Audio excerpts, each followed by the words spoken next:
The Fool is a zero card of Tarot's Major Arcana. It can mean so many things. It's beginning, it's end, the soul, divine innocence, holy madness, potential, chaos, transcendence, transformation, destruction through ignorance. This card has had so many interpretations, and all of them are very contradictory.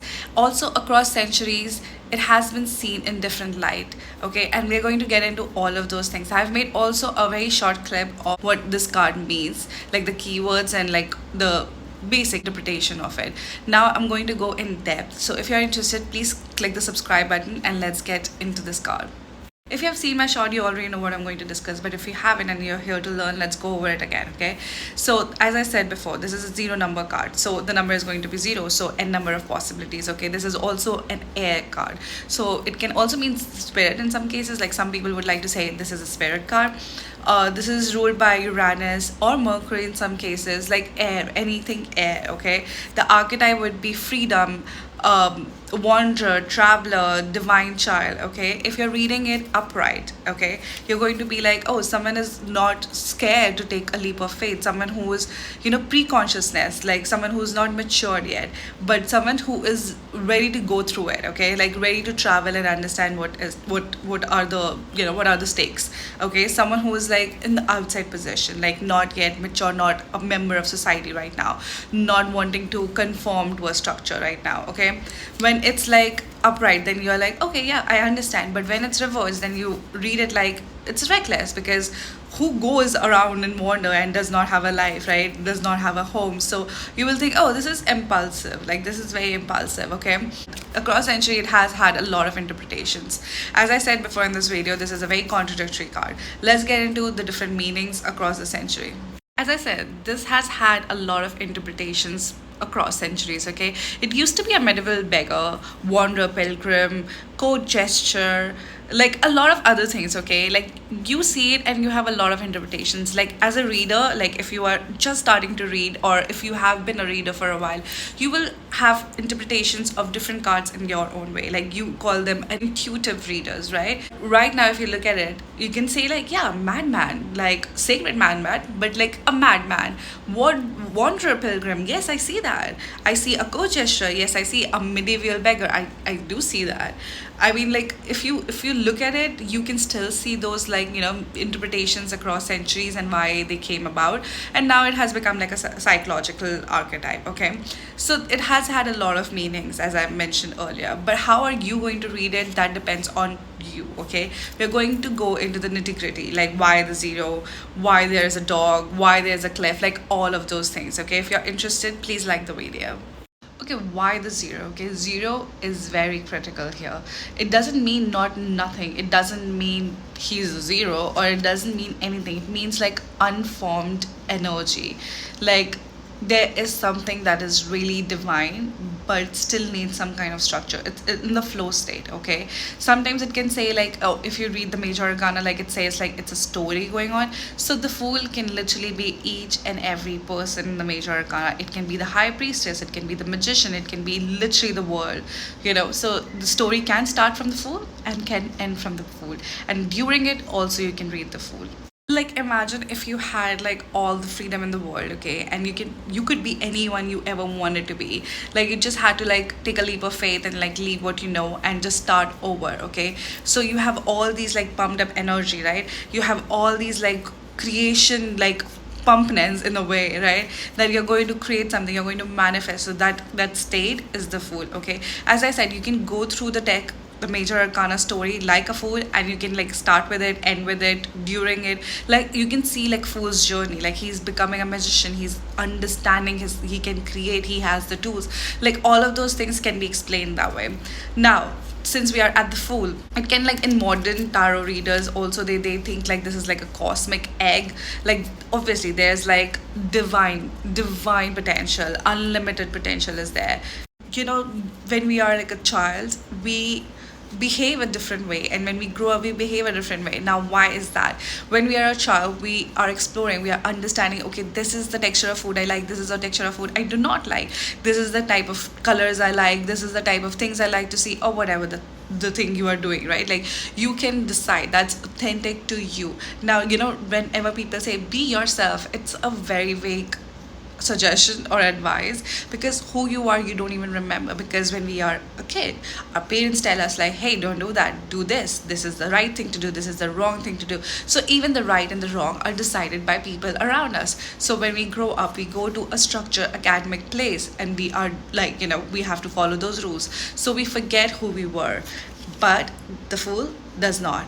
It basically erases everything and starts over. Okay, so it's not yet socialized, it's not defined. Again, as I said, it's unlimited power. Okay, it's like you go back to your divine consciousness and you start over. Like, you don't let any limiting beliefs or any like, hey, don't do that, it doesn't work out for this person, or it didn't work out for this person, so it doesn't work out in general. This is not the thing we do, this is not right, this is not wrong, whatever. But the fool does not have any kind of baggage except the baggage of karma or wisdom. Let's get into that. I don't know if you can see it properly, but if you see, this is the bindle, okay, the bag on the stick. Can you see it? Okay. Now, as I said before, it can also mean karmic memory. It can also mean hidden knowledge. It can also mean something divine. Okay. It's like the fool is going through a lot of motions and a lot of things. Like, you need something, right? But like, again, as I said, like, imagine erasing your entire personality, erasing everything you have known ever, but something you carry within, because some things you cannot erase, because that's the authentic you, right? Because the thing you started to like, the things you like started to wear, the colors you like, the texture of food you like, the person you were going to become before the baggages came. Basically, whatever the fool needs, it has it, but within himself. Okay, you know how people say like the universe is inside you, like you're experiencing things like through your consciousness, like you can touch it, feel it, because you want to do it. So it's one of those things, like the universe is inside you, like whatever like you want to do, whatever you feel like, oh, you want to be like that, it's like it's a calling from within. Like, you see that person and you're like, I hate that, but there's a calling.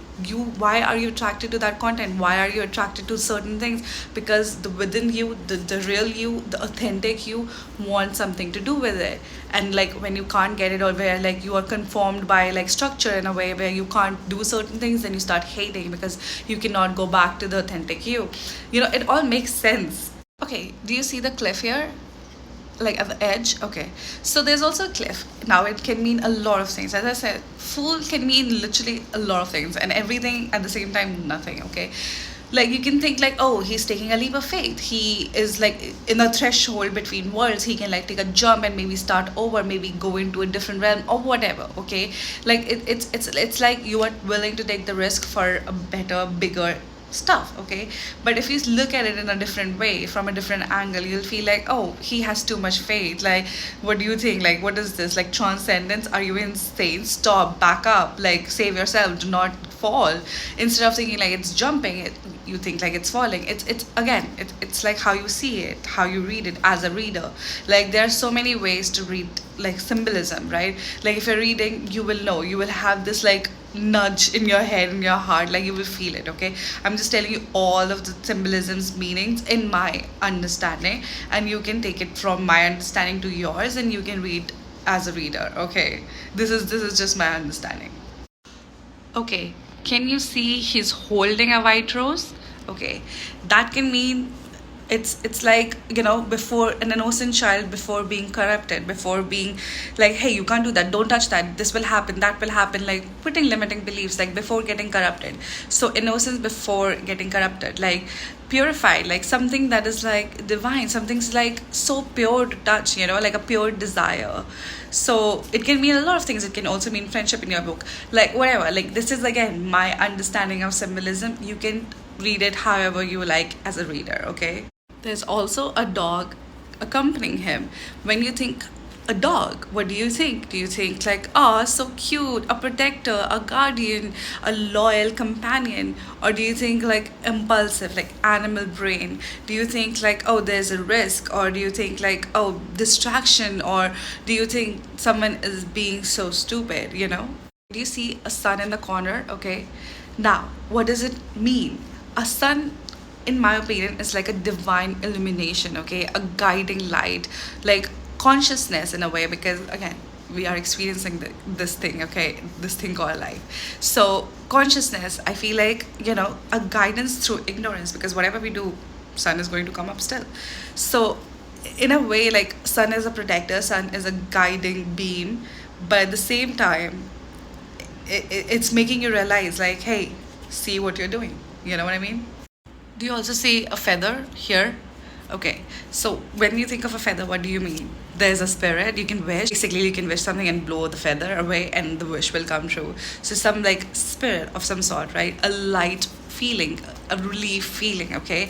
So, these are the symbolism, according to me, in the Fool card. Now, let's get into the historical meaning. There are obviously different tarot authors, okay? And they have different interpretations of all major arcana, even the code cards. So, it was not perceived as like a mystical card as we do right now in this era. So let's get into more of the Fool. Let's talk about what was the non-mystical take on the Fool. Historically, people thought this was a beggar. Historically, people thought the Fool was a vagabond. People thought this was unstable, like mentally unstable person. This people thought this is a rebel without a cause. You know how we see a priest, a monk, or anybody on the street like a spiritual person, we respect them. So the Fool was also respected in that way. But at the same time, in medieval Europe, the Fool was mocked. The Fool did not have any established positions. So the Fool was not seen as a mystical card. As I said, the Fool was seen as like a non-player card. You know what I mean? So you start reading, okay, and you see a Fool. So what do you think now? Now there are different cards, I'm sure. You just didn't get the Fool, or maybe you just got the Fool. So how will you read the Fool? You would think this is fresh energy. You would think there's openness of sorts. You would think there is like a new relationship, new job offer, new project. There's like risk potential.